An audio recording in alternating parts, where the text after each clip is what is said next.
Buy dry ice. Dry ice is solid carbon dioxide, CO2, used for a variety of purposes, including cooling, preservation, and special effects.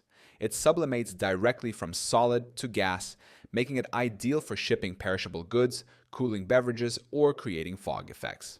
Buying dry ice can be simple, but you must understand the proper handling, pricing, and purchasing locations to make your purchase safe and efficient. 1. Understand how dry ice is used. Preservation, commonly used to keep items cold, especially for shipping food and medical supplies. Special effects, often used in theater productions or Halloween events to create fog effects.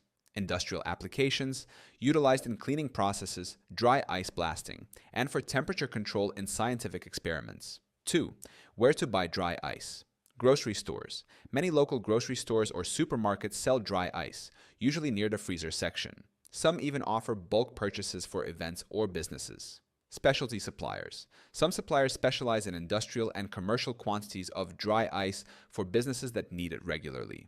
Online retailers. Some online platforms offer dry ice for home delivery, though shipping costs may be high due to the need to keep the dry ice solid during transit.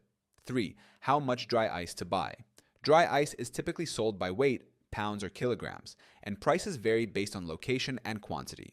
For personal or small-scale use, a few pounds may be sufficient, while larger events or business needs could require bulk orders. 5. Consider price and availability. Prices for dry ice can vary by region and store. Expect to pay $1 to $3 per pound in most areas. Availability may be limited in some areas, so it's helpful to call ahead to ensure the store has the quantity you need. 5.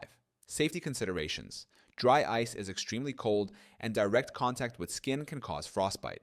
Always handle it with insulated gloves.